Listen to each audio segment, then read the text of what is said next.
अस्सलाम वालेकुम। AMIS के माइलस्टोन में एक माइलस्टोन ये है कि हमने हिस्टोरिकल डाटा जो है वो लास्ट 10 ईयर्स का AMIS पे फीड करना है। ये एक माइलस्टोन भी है, मैंडेटरी रिक्वायरमेंट भी है, लोन की रिक्वायरमेंट भी है और AGP साहब की डायरेक्शंस भी हैं। तो इस पे 10 साल के लिए ऑडिट रिपोर्ट की आईडीज़ क्रिएट कर दी गई हैं। अब हमने आज इस वीडियो में सीखेंगे कि हमने हिस्टोरिकल डाटा को कैसे रिकॉर्ड कैसे करना है। तो मैं ये क्वालिटी सर्वर पे यानी टेस्ट सर्वर पे इस वीडियो को रिकॉर्ड कर रहा हूँ। तो आपने लाइव सर्वर पे से रिकॉर्ड करना है। तो इसके अंदर आप ये देखेंगे एक ऐप है ऑडिट पैरास की ऐप, पैरा वाइज अप्रूवल की। इस ऐप को आपने ओपन कर लेना है। ये ऑडिट पैराज ऐप जो है वो डिप्टी डायरेक्टर और पावर यूज़र को एक्सेसिबल है। तो आपने उस आईडी से इसे लॉगिन होना है। लॉगिन होने के बाद जिस साल का हिस्टोरिकल डाटा पंच करना चाह रहे हैं, फीड करना चाह रहे हैं, उस ऑडिट रिपोर्ट टाइटल वाले हिस्से को आपने यहाँ एरो की पे क्लिक करेंगे तो ये आपके पास ऑडिट पैरास ऐप में से ये 3 टैब आ जाएंगे। जनरल इन्फॉर्मेशन, वो इन्फॉर्मेशन आपको ये नज़र आ रही होंगी जब ये ऑडिट रिपोर्ट क्रिएट की जाती है तो ये उस वक्त नज़र है। उसके बाद ये AQMF का फॉर्म, उसके बाद आपके यहाँ पे पीपल असाइनमेंट होगी, ये डिप्टी डायरेक्टर, डायरेक्टर और DG की, वहाँ पे आपको डिफरेंट ये पीपल नज़र आ रहे होंगे। उसके बाद अटैचमेंट का टैब है, यानी तमाम वो अटैचमेंट्स जो हमारी ऑडिट रिपोर्ट का हिस्सा हैं, तो वो अटैचमेंट यहाँ पे ऐड की जा सकती हैं, जैसे मैफडेक की लिस्ट है या कोई टेबल्स हैं या इम्पैक्ट है या जो भी है। उसके बाद तीसरी टैब है para app, para detail. Para detail इसके अंदर आप लोगों ने काम करना है। तो सबसे पहले एक क्रिएट पैरा के ऊपर क्लिक करेंगे तो यहाँ हिस्टोरिकल डाटा के लिए एक पैरे की आईडी क्रिएट करेंगे। तो आईडी क्रिएट करने के लिए सबसे पहले उसका टाइटल देंगे। आप प्रिंटेड ऑडिट रिपोर्ट को ओपन कर लेंगे।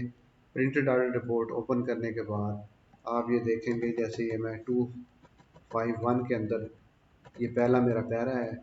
आप चाहें तो कुछ मैं, क्योंकि पहला मैंने 2.4.1 ऐड किया हुआ है तो मैं उसी तरह 2.4.2 का ऐड करना चाह रहा हूँ। इसके अंदर प्रिंटेड पैरास को हम ऐड कर रहे हैं। ये चाहें तो आप PDP भी ऐड कर सकते हैं, लेकिन अभी आपका जो करंट जो टास्क है वो सिर्फ प्रिंटेड पैरास के लिए है। सिर्फ प्रिंटेड पैरास को ही अभी फ़िलहाल आपने ऐड करना है। ये मैं एक यहाँ से आप जो फीड करना चाह रहे हैं पहले उसका टाइटल को कॉपी कर लें।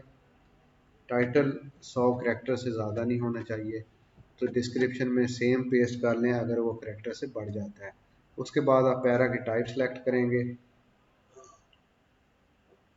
पैरा की टाइप सेलेक्ट करते हुए आपने पैरे के टाइटल से ही आपको पता चल जाएगा कि अगर वो इरेगुलर वार्ड के मतलब पैरा है तो आप बताएंगे कि कंस्ट्रक्शन या प्रोक्योरमेंट रिलेटेड है। अगर वो इन्वायरमेंट रिलेटेड है या इरेगुलरिटी है सिर्फ, या ओवर पेमेंट है, या प्रोक्योरमेंट ऑफ कॉन्ट्रैक्ट मैनेजमेंट, तो जो अप्रोप्रिएट कैटेगरी है वो आपने सेलेक्ट कर लेनी है।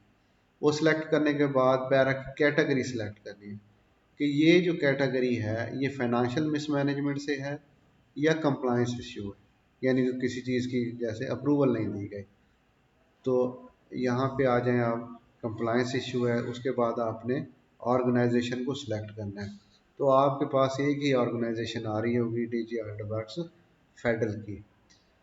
तो वर्क करते हुए आप ज़रा सब्र से काम लेना है। बाद का सर्वर जो है वो डाउन हो जाता है या कम उसकी जो है ना स्पीड हो जाती है।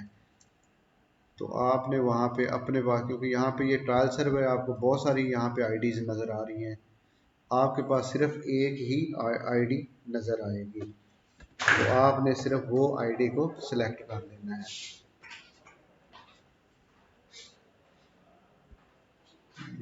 मैं इसको वर्क्स सिलेक्ट कर लेता हूँ।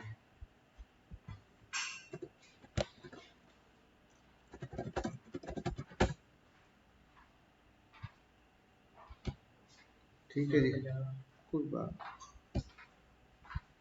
ठीक है, तो आपके पास वहाँ पे सिलेक्शन ही कोई नहीं होगी, वहाँ पे सिर्फ एक ही आईडी आएगी। जैसे ही आप उसे एरो की पे क्लिक करेंगे तो आपको एक ही आईडी मिल जाएगी। उसके बाद डायमेंशन है, डायमेंशन में आपको एक डायमेंशन नज़र आ जाएगी। सॉरी, ऑर्गेनाइजेशन में हमने ये सिलेक्ट करना है कि ये पैरा किस ऑर्गेनाइजेशन से मुतल्लिक है। जैसे मैं ये नेशनल हाईवे अथॉरिटी से मुतल्लिक है तो मैं सर्च कर लेता हूँ। इसी तरह CDA सिलेक्ट कर लेंगे, इसी तरह HEC सिलेक्ट कर लेंगे। तो जो पैरा जिस ऑर्गेनाइजेशन से मुतल्लिक होगा वो आपने सिलेक्ट कर लेना है। उसके बाद आपने PO का बताना है कि PO इसका कौन है। तो यहाँ पे क्योंकि ये ट्रायल सर्वर है, POs क्रिएट नहीं है हमारे सर्वर पे, वहाँ पे POs क्रिएट है। तो वहाँ पे आपने, अब NHA है तो NHA का PO सेक्रेटरी कम्युनिकेशन होगा, CDA का सेक्रेटरी इंटीरियर डिवीजन होगा, HEC का HEC AD होगा, इसी तरह स्टेट ऑफिस का सेक्रेटरी हाउसिंग एंड वर्क्स होगा। तो आपने जो उसका रेलिवेंट PO है वो सिलेक्ट कर लेना। इस तरह आपके पैरा की एक आईडी क्रिएट हो गई है। इसको बार बार क्लिक ना कीजिएगा, एक दफ़ा क्लिक करके थोड़ा वेट कीजिएगा कि सिस्टम उसे क्रिएट कर ले। 2 या 3 दफ़ा क्रिएट करने से 2 या 3 एंट्रीज क्रिएट हो सकती हैं। ठीक है, तो आप ओके के बटन पर क्लिक करें तो ये एक एंट्री क्रिएट हो गई है। उस एंट्री क्रिएट होने के बाद आपने इस एरो की पे क्लिक करना है। एरो की पे क्लिक करने के बाद आपने यहाँ एडिट के बटन पे क्लिक करना है। एडिट के बटन पे जैसे ही आप क्लिक करेंगे तो आप देखें एक तरतीब से हम चलते हैं, लेफ़्ट साइड से शुरू करते हैं। लेफ़्ट साइड में हमने पैरा की कैटेगरी सिलेक्ट की थी कंप्लायंस इशू, तो इसकी सब कैटेगरीज भी मौजूद हैं कि कंप्लायंस में क्या हुआ जी, अप्रूवल नहीं ली गई। बिल्कुल जो आप पैरे की कंटेंट से समझते हैं तो वैसे कर लेंगे। यहाँ पे आप मिनिस्टर का नाम लिखेंगे, तो जो उस पीरियड का मिनिस्टर है वो आप वहाँ पे मिनिस्टर ऐड कर देंगे। मिनिस्ट्री का नेम है, मिनिस्ट्री का नेम मिनिस्ट्री की टेबल से आएगा, ये ऑलरेडी क्रिएटेड है। अगर कोई मिनिस्ट्री उसके अंदर मौजूद नहीं है तो आप हमें बता देंगे तो वो मिनिस्ट्री क्रिएट हो जाएगी।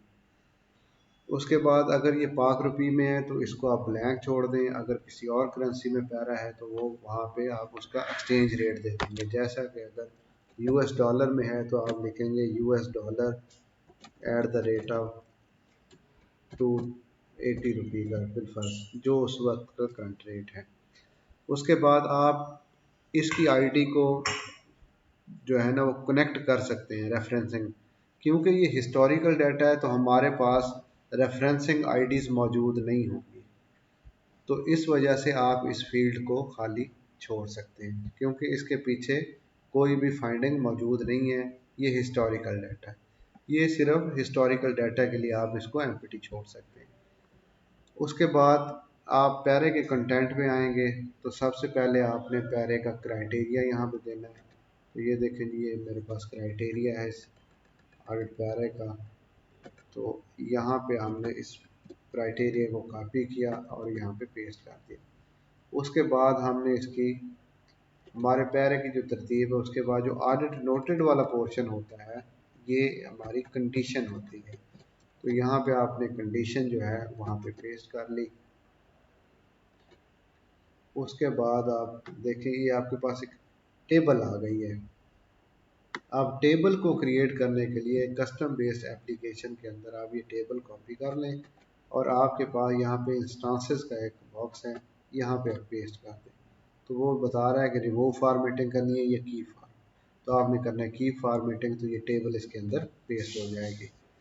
उसके बाद आप आ जाएं, इसके नीचे कंटेंट है। अब ये आ गया हमारी ऑब्जर्वेशन। ऑब्जर्वेशन में हमने जो कॉन्सिक्वेंस का हमारे पास बॉक्स है इसमें हम कॉन्सिक्वेंस डाल देंगे, और ये भी हमारा दिस रिजल्टेड वाला भी हमारा कॉन्सिक्वेंस है। उसके बाद आपको आ रहा है मैसेज यहाँ पे पैरा का स्टेटस, क्योंकि ये प्रिंट हो चुका है पैरा तो ये हमें यहाँ पे स्टेटस देना है ऑडिट पैरा। ऑडिट पैरा का मतलब होता है प्रिंटेड ऑडिट पैरा। अभी यहाँ हम reasons for change in para for status हम सिंपल लिख सकते हैं कि ये हिस्टोरिकल डाटा है। और उसके बाद पर्सन रिस्पॉन्सिबल में अगर आपके पास इनकम्बेंसी मौजूद है उस पैरे के हवाले से तो लिख दें, नहीं मौजूद तो अभी छोड़ दें। तो मैनेजमेंट रिस्पांस में हम ये देखें, हमारे पास यहाँ पे जो जो ऑडिटी ने हमें रिस्पांस दिया है वो हम रिस्पांस यहाँ पे ऐड कर देंगे। उसके बाद फर्दर ऑडिट कमेंट्स में जो हमारा फर्दर रिबर्टल है वो हम ऐड कर देंगे। और उसके बाद हम इस यहाँ पे रिकमेंडेशन दे देंगे।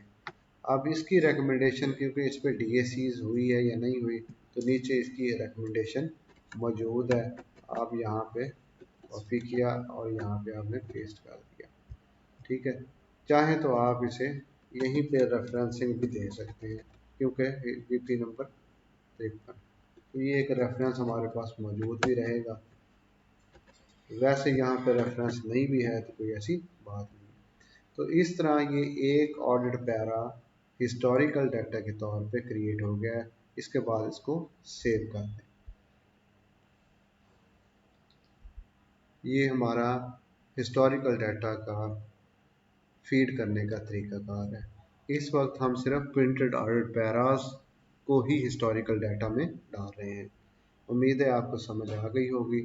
इन केस अगर कोई क्यूरी है, कोई प्रॉब्लम आता है तो आप रब्ता कर सकते हैं। Thank you very much. अल्लाह हाफिज़।